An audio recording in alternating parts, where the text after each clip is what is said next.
that Director Comey sent this unprecedented letter shortly before the election when he doesn't even know what the information is. That's disturbing. In fact, it's not just strange, it's unprecedented, and it is deeply troubling.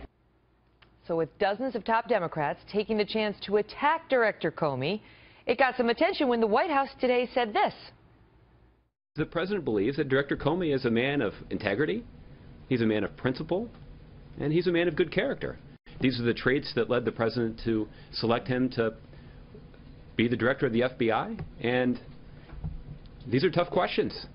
And so it's a good thing that he's a man of integrity and character to take them on. Joining me now, Alan Dershowitz, Harvard Law Professor Emeritus and author of Electile Dysfunction, a guide for unaroused voters, and there are many of them. Professor, great to see you. Great to see you. Thanks. So first, let me just get your take on Comey and whether he did the right thing. Well, I think he is a man of integrity. I think the president got it exactly right. He's a man of great integrity, and he is going to be criticized, and he has been criticized by legal scholars, by Republicans, by a former attorney general. I think he did the right thing by making a statement. I think his statement was wrong. What he should have said is this: I don't know what's in these emails. I haven't seen them. The Fourth Amendment precludes any of us from looking at them. I'm going to look at them now. But don't infer anything. Don't change your vote based on my announcement. It is a technical announcement designed to inform Congress. But if anybody infers anything from the content of those emails, they are making a serious mistake. He should have said that. He should say it now, because he's been misunderstood. We don't expect any statement from Director Comey at all between now and Election Day. And this whole process is going to take months to play out. And let's remember, too, we all trust Comey. I do. He's a man of great integrity. But remember who the building is named after. J. Edgar Hoover. Would we want this precedent established by Comey to be employed by a J. Edgar Hoover in the future? Remember, anything the FBI director does becomes precedent.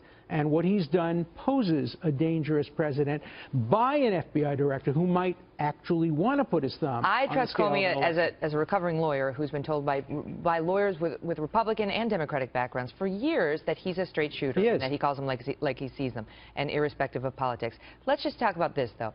So let's just say she gets indicted, which is a far step away from where we are right now. It's not going to happen. But people are wondering how it would affect the election. If she gets indicted, let's say she wins on Tuesday, and then she gets indicted, can she still be president? Yes, but let's turn it around. Let's assume she loses on Tuesday, and then on December 1st, Comey announces there's nothing in any of these mails. There's simply duplicates. He becomes the villain of the piece. He should not be having an impact either way. What I think happened is he saw that Hillary was so far ahead that he said to himself, let me err on the side of disclosing this. It's not going to change the election. Oh, really? Because I don't want to be criticized. Well, I think his own self-reputation entered. I don't want to be criticized by Trump after he loses the election. What he didn't realize is that his very statement could turn the election around, give it to Trump, and then if he finds nothing, he's in trouble. Let me tell you what else is wrong. The Clintons are handling this wrong.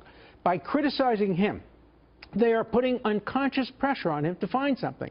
Because if, in fact, he finds nothing, he'll look terrible. So he's going to look very hard to find something. She should act like she doesn't care. She should be like, yeah, it's fine. Absolutely right. She should say, look, disclose everything, put it all out, but you never benefit from criticizing the director of the FBI. Do you believe that Huma Abedin is just shocked to find 650,000 documents or emails on her home computer that she just allegedly didn't know about them? I think both she and her lawyers had an obligation to check that and find that out when she got a subpoena to produce the information, was asked to produce it, and she and her lawyers said they produced everything. It was at least negligent for them not to have checked on a home computer that was her husband's and that easily could have been used for backups, especially she knew she used it to back up some material. So maybe she didn't know, but she should have known, and her lawyer should have known. They basically say that if Hillary Clinton were elected on next Tuesday and then indicted and then convicted before inauguration, Tim Kaine would then be the president. If she gets indicted and not convicted until after the inauguration, there's really no question. It's not clear whether you can pardon yourself, but she's probably in the clear at that point. She can't pardon herself. She's not going to be indicted. It's more likely that Trump will be indicted for his Trump University, for his relationships with Russia, for all of that. He's not going to be indicted for any of that. And that's my point. Neither of them are getting indicted. Nobody gets indicted for what they've done. Maybe I'm getting indicted. Are you a twin? Am I? No. Nobody's getting indicted for emails. You have to. You know, this is a new thing. Nobody knew how to deal with it. So I think that what I'm worried about is that the election could be influenced by what Comey said. We're going to get into that in just a bit and take a look at what the polls are telling us on that front. Professor, always a pleasure. My pleasure. Maybe the Tea Party groups are going to get indicted. They usually are the ones who find themselves in the crosshairs, right?